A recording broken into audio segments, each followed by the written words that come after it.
మీ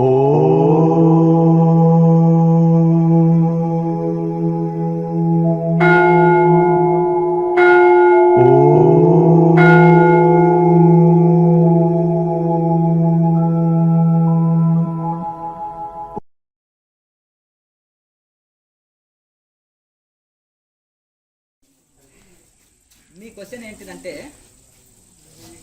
భక్తితోటి ముక్తి వస్తుందని కొందరు అంటారు, క్రియాయోగంతో ముక్తి వస్తుందని మీరు అంటున్నారు. మరి ఇందులో డిఫరెన్స్ ఏంటిది అంటే, నేను అడిగిన ప్రశ్న ఏంటిది, అసలు భక్తి అంటే ఏంటిదని అడుగుతున్నాను నేను. భక్తి అంటే ఏంటిదంటే మీరేమంటున్నారు, శరణాగతి అంటున్నారు. మరి క్రియాయోగం అంటే ఏంటిది, అసలు ప్రాణాయామ చేయడం క్రియాయోగం, ఆసనాలు వేయడం క్రియాయోగం, అసలు వాట్ ఈజ్ ద క్రియాయోగ? క్రియాయోగం అంటే ఏమిటి? తపస్వాధ్యాయ ఈశ్వర ప్రణిధానాన్ని క్రియాయోగ. ఈశ్వర ప్రణిధానం అంటే ఏంటిది? సెలండర్నెస్. ఈశ్వర ప్రణిధానం వచ్చిందా రాలేదా? మరి ఇందులో అందుకనే క్రియాయోగం అనేది దాంట్లో యోగాభ్యాసం ఉంది, అలాగే విచారణ ఉంది. స్వాధ్యాయం అంటే విచారణ, స్వ ఆత్మ, అధ్యయనం విచారణ, ఆత్మ విచారణ, స్వయం విచారణ, సెల్ఫ్ ఎంక్వైరీ. ఇట్లా మనని మనం విచారణ చేయడం. ఇంకొకటి వేదాంతాన్ని కూడా, ఆత్మ గురించి చెప్పే వేదాంత ఉపనిషత్తు శాస్త్రాలను కూడా పరిశోధన చేయడమో అది బయటి స్వాధ్యాయం. అంతరింక స్వాధ్యాయం అంటే స్వ అంటే ఆత్మని విచారణ చేయడం అంతరింక స్వాధ్యాయం.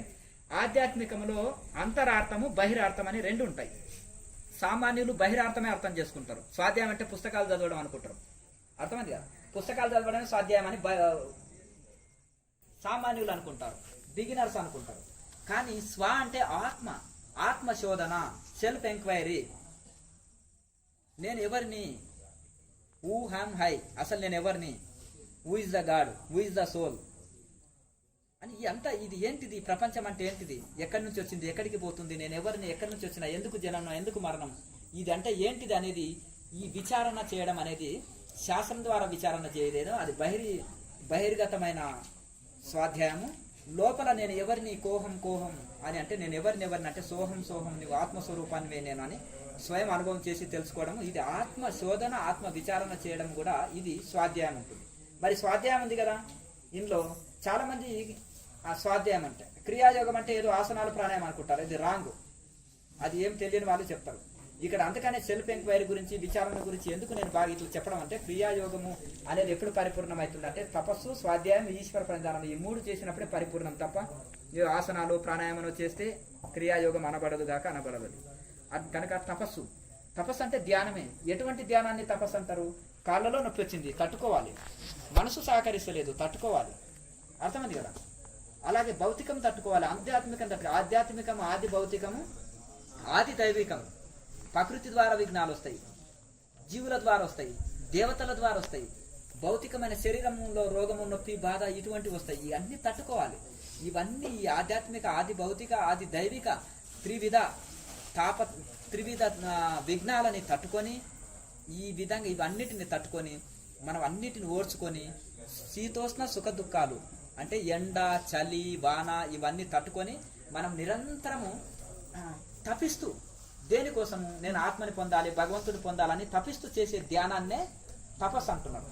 ఇట్లా తపస్వాధ్యాయ ఈశ్వర ప్రణిధానం అంటే భగవంతునికి శరణ్ రావడం. భక్తి అంటే ఏదో నామాలు దిద్దుకోవడము, గుళ్ళు తిరగడము, తీర్థయాత్రలు తిరగడము, పారాయణాలు చేయడము, హోమాలు చేయడము, ఇది కాదు భక్తి. భక్తి అంటేనే సర్వధర్మాన్ని పరిత్యజ్య మామేకం శరణం రజ అంతవా సర్వపాపేభ్యో మోక్షయిష్యామి మా శిక్షః యోగక్షేమం వహామ్యహం అని భగవంతుడు ఆజ్ఞ ఇచ్చాడు. నేను భక్తుని యోగక్షేమాలు చూస్తాను, నాకు సిలిండర్గా అన్ని సర్వధర్మాలు వదిలేసి, నీకు ఏ ధర్మాలు లేవు, నన్ను సిలిండర్ వేరు, నీకు ఏమి కావాలి, నీకు మోక్షాన్ని కూడా నేను ఇస్తానని మరి ఆయన చక్కగా మనకు వాగ్దానం చేశారు కదా. అంతే కదా? అంత వాగ్దానం చేసినప్పుడు మనం ఎందుకు మరి ఇంకా భగవంతుని వాక్యం మీద మనకి ఎందుకు నమ్మకం లేదు? అంతేనా కదా?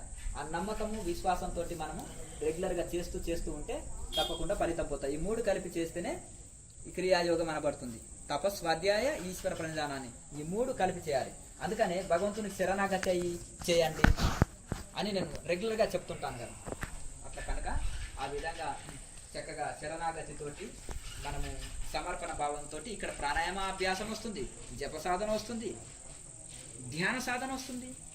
డైరెక్ట్ ధ్యానం చెప్పొచ్చు కదా, ఇవన్నీ ఎందుకు స్వామి, ఇవన్నీ ముద్రలు, హంగామా ఇదంతా ఎందుకు అని అనుకుంటే, ఇప్పుడు డైరెక్ట్ ఏం అవసరం లేదంటే ఏదో తీసుకొచ్చి కుక్కర్లో వేసి ఉడికించవచ్చు కదా ఆ కూర. ఊరికి యంగం ఏంటంటే అందులో మసాలా కావాలి, అందులో ఉప్పు కావాలి, కారం కావాలి, నూనె కావాలి, తాలింపు కావాలి, అన్నీ కావాలి. మరి ఇవన్నీ లేని కూర అంటారా?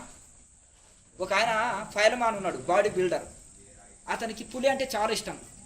అతన్ని టైగర్ టైగర్ అని పిలుస్తుంటే చాలా ఫీల్ అయ్యేవాడు.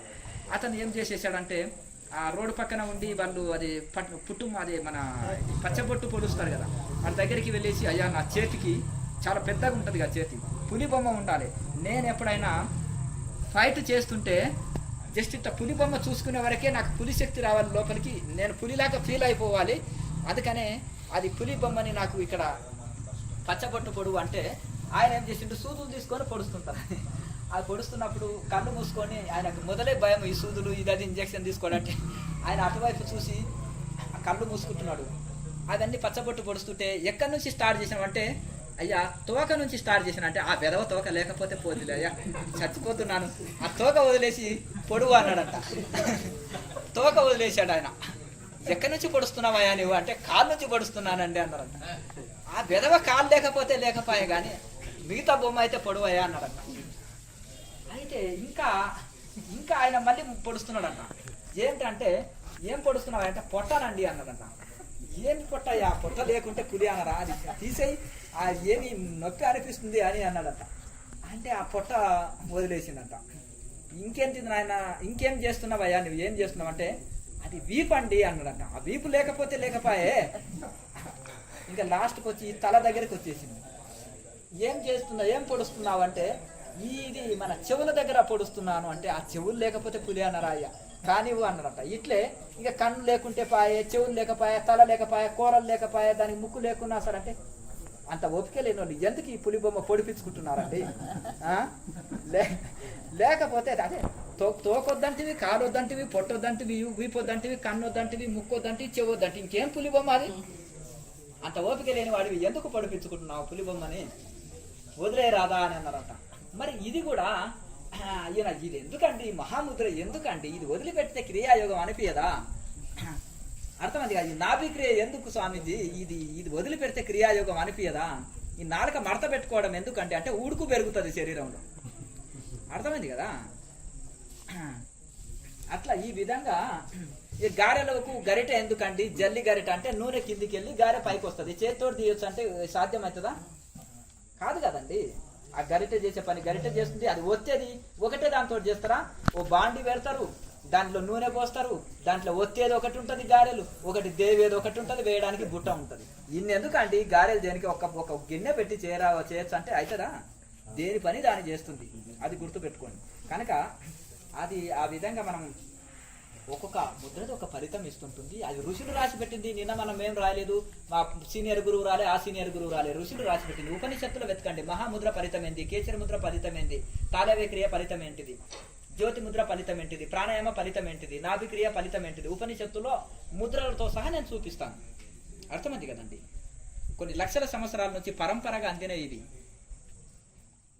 పతంజలి మహర్షి అష్టాంగ యోగం చెప్పి దానికంటే కూడా షార్ట్ కట్ లో తపస్వాధ్యాయ, ఈశ్వర ప్రధానాన్ని, క్రియాయోగ, సమాధిని గొప్పగా వర్ణించి ఆ సమాధిని ఎట్లా పొందుతారయ్యా అంటే సమాధి పాదంలో చెప్పి మళ్ళీ సాధన పాదంలో సింపుల్ గా క్రియాయోగము, గృహస్థులు, వనప్రస్థులు, స్త్రీలు, పురుషులు అనే తేడా లేకుండా ప్రతి ఒక్కరు ఇది చేసి తరించొచ్చునని సింపుల్ గా మనకు దీన్ని అందించారు. అట్లా అయ్యా ఇంకేమైనా డౌట్లు ఉంటే అంటే టక్కన లేచిపోతుంటే వెనక వస్తుంటారు. రైలు ఇంజన్ వెనక డబ్బాలు వస్తుంటాయి చూడండి, ఆ డబ్బర్ లాగా ఒకరు వస్తుంటారు.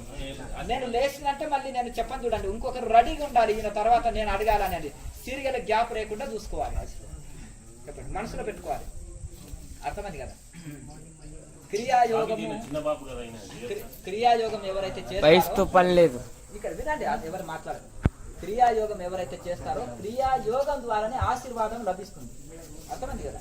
ఎవరైతే క్రియకు సిలిండర్ అయ్యి, క్రియనే పరమ గురువు, క్రియకు సిలిండర్ అయ్యి ఎవరైతే సాధన చేస్తుంటారో వాళ్ళకి ఆటోమేటిక్గా క్రియా సిలిండర్ అయ్యి ఎవరైతే చేస్తారో వాళ్ళకి క్రియ ద్వారానే రక్షణ పొందుతారు. అయ్యా చెప్పండి. చేయొచ్చు, అతను చేయగలిగితే ప్రాణాయామం చేయగలిగితే చేయొచ్చు, అతను ఓపుకున్నంత చేయొచ్చు. ఈ ముద్రలు ఆ ముద్రలు లేకుండా జస్ట్ ప్రాణాయామ బ్రీతింగ్ టెక్నిక్ అన్నా ఒక 15 మినిట్స్ చేసి తర్వాత మెడిటేషన్ చేయొచ్చు. ఈ ప్రాణాయామం ఉంది కదా, ఒక 15 మినిట్స్ చేసి తర్వాత ఒక 15 మినిట్స్ ధ్యానం చేయి, చాలు సరిపోతుంది. నీకు పెరిగే కొద్దీ అదే సాధన కూడా పెరుగుతుంది, నీ శరీరం పెరుగుతుంది, సాధన పెరుగుతుంది, రెండు పెరుగుతాయి ఆటోమేటిక్గా. మంచి విద్యార్థులకు మంచి ఓం ఓం ఓం మంచిది, విద్యార్థులకి మెమరీ పవర్ పెరుగుతుంది. మంచి మంచి చిన్నప్పటి సంది వస్తేనే ఇంకా చాలా భవిష్యత్తు ఫ్యూచర్ బాగుంటుంది వాళ్ళకి. స్వామి నేను కుంభకం తర్వాత శ్వాస ఒకటేసారి వదిలేస్తాను, నెమ్మదిగా వదిలేకపోతాను. ఇంకొకటి ఏంటంటే నేను మామూలు శ్వాస తీసుకున్నప్పుడు కూడా ఊపిరిని లోపలనే ఉంచుతాను, పూర్తిగా వదలలేకపోతాను. మామూలు బ్రీతింగ్ కూడా అది సాఫీగా జరిగి లోపల ఉంచుకోకుండా పూర్తిగా బయటికి రావడం కోసం, ఇంకా కుంభకం తర్వాత స్లోగా శ్వాసను వదలడం కోసం ఏం చేయమంటారు? ఇప్పుడిప్పుడే కొత్తగా ప్రాక్టీస్ చేసినావు, ఇదే నెలనా ఇంతవరకు వచ్చినావా? ఇప్పుడే కదా. రెగ్యులర్గా ప్రాక్టీస్ చేయగా చేయగా చేయగా చేయగా అది అందులో అభ్యాసం అవుతుంది. ఇప్పుడు కొంతమందికి లోపల తట్టుకున్నట్టుగా ఫ్రీగా బ్రీతింగ్ నడవక, లేకపోతే పట్టేసినట్టుగా ఆగి ఆగి తీసుకోవడం, ఆగి ఆగి వదలడం, పూర్తిగా తీసుకోకపోవడం, పూర్తిగా వదలకపోవడం, అది ఉండడం. ప్రాణాయామ బాగా చేయగా చేయగా చేయగా లెంగ్స్లో ఊపిరితిత్తులో కెపాసిటీ పెరుగుతుంది. ఎక్కువసేపు స్లోగా తీసుకోగలుగుతాం, పూర్తిగా తీసుకోగలుగుతాం, ఎక్కువసేపు కుంభకం చేసే కెపాసిటీ పెరుగుతుంది. చేయగా చేయగా చేయగా ఏ పనైనా వస్తుంది. ఏబీ కూడా దిద్దలేడు చిన్నపిల్లవాడు, ఏమయ్యా అని ఒకప్పుడు ఏబీ దిద్దనికి రాకుండా చాలా ఈ అవస్థ పడుతుంది. అయితే నీవు కూడా అంతే, ఎవరైనా అంతే అండి, ఎక్కువ తక్కువ అంతే. అట్లని నాకు వస్తలేదు అని ఊరుకుంటానా? ఆ పక్కవాడు మొత్తం రాసేస్తున్నాడు, నేనెందుకు రాయనని అభ్యాసం చేస్తూ వస్తుంది. ఏదైనా అభ్యాసం కూసు విద్య, ఏ పనైనా పుట్టుకతో ఏ పని రాదండి. అభ్యాసం కూసు విద్య అనగా అభ్యాసం చేయగా చేయగా చేయగా చేయగా అది వస్తుంది. ఏదైనా కానీ స్వామి రెగ్యులర్గా చేయి వస్తుంది. నాలుగు మడత పెట్టి మనం శ్వాసించేటప్పుడు ఈ ఆజ్ఞాచక్రం నుంచి మూలాధారానికి వాయువుని వదిలిపెట్టమంటున్నారు కదా, అది ఎలాగో చెప్పగలుగుతా? ముక్కు ద్వారా తీసుకొని ముక్కు ద్వారానే వదులుతాం, ఇంట్లో నో డౌట్. కానీ ఆ భావనయుక్తంగా చేస్తే కొన్ని రోజులకు, ఇంతవరకే చెప్పిన సుష్మనలో యూటర్న్ అంటే మళ్ళీ తిరిగి పై నుంచి కిందికి వచ్చినాక కింది నుంచి మళ్ళీ పైకి వెళ్ళేదాన్ని దాన్ని యూటర్న్ అంటారు. అట్లా మళ్ళీ తిరిగి మళ్ళీ పైకి రిటర్న్లో పైకి ప్రాకుతుంది, అది టైం పడుతుంది. ఆ యోగి చూడండి కదలకుండా కర్రలాగా అయిపోయాడు, తీసుకొని పోయాడు, సమాధిలో ఉన్నాడండి, శ్వాసని పైకెక్కించాడండి అంటారు. మన తత్వాల్లో చెప్పడం జరిగింది. పాతకాలం వాళ్ళు కూడా మొరటి వాళ్ళు కూడా అంటారు, శ్వాస పైకెక్కిస్తారండి యోగులు, వాళ్ళు అట్లే ఉండిపోతారు, వాళ్ళు ఎన్ని రోజులైన ఆహారం లేకుండా అట్లే సమాధిలో ఉండిపోతారండి అంటారు కదా. అట్లా మొరటుగా చెప్పే పదం కూడా ఇది. అట్లా ఆ విధంగా అది కొన్ని రోజులకు రివర్స్ పైకి ఎక్కుతుంది. ఎట్లా అంటే ముక్కులోని గాలి ముక్తికి తోవా అని వేమన యోగి అన్నాడు. ఉట్టిగా అనలే, ఎట్లా ముక్తికి తోవా? తీసుకునే గాలి అధోముఖంగా వెళ్తుంది, దాన్ని ఊర్ధ్వముఖంగా మలపడం అంటే అదే మళ్ళుతుంది. మనమేం ప్రయత్నం లేదు, రెగ్యులర్గా చేయగా చేయగా చేయగా అదే యూటర్న్ అవుతుంది. లోపలికి వెళ్ళింది, రిటర్న్లో సుష్మలకు ఒకసారి ప్రాకింది అనుకో, అది ఊకోదు, మెల్లగా ప్రాకుతుంటుంది. అది ఎట్లా తెలుస్తుంది అంటారు. అయ్యా ఏమి ఘోర సైలెంట్ ఉంటారు. అయితే అది ఎట్లా అంటే అది ఎట్లా అంటే చీమ అర్ధరాత్రి పడుకున్నామండి, పడుకున్నప్పుడు చీమ ఎక్కడ పాకేది తెలుస్తుందా? అర్ధరాత్రి అవునండి, చీమ ఒంటి మీద పాకేది తెలియదా మీకు? స్పర్శ తెలుస్తుంది కదా. మరి చీమ ఒంటి మీద పాకింది, స్పర్శ తెలుస్తుంది కదా. అట్లాగే ఈ సుష్మనలోకి శ్వాస ప్రవేశించింది అంత స్పష్టంగా తెలుస్తుంది. చీమలు పాకినట్టుందండి అంటాం కదా, ఎంత చీమలు నిద్ర వస్తలేదండి అంట. అర్ధరాత్రి కూడా నిద్ర రా చీమ ఒంటి మీద పాకితే, అవునా కదా? అంటే అంత స్పర్శ మనకు శరీరానికి తెలుస్తుంది. ఆ చీమ పాకింది తెలుస్తుంది కదా, అలాగే ఈ సుష్మనలోకి శ్వాస ప్రాకింది అంత స్పష్టంగా తెలుస్తుంది. ఊహాగానాలకు తావు లేదు. ఇది ప్రాక్టికల్ సైన్స్ అనే అంటారు, అందుకనే దీన్ని సైన్స్ యోగంని. చెప్పండి.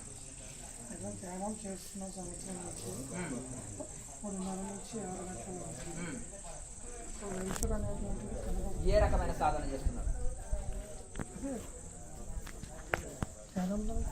అవునండి, చాలా పంతాలు ఉంటాయి ఈ ప్రపంచంలో. ఇప్పుడు చూడండి 30-40 సొసైటీలు ఉంటాయి. మీరు ఏ సొసైటీ ప్రకారం చేస్తున్నారో దానికి నేను సజెషన్ ఇవ్వగలుగుతాను. ఎవరు నేర్పారు? ఏ గురువు నేర్పారు మీకు ఆ ధ్యానం?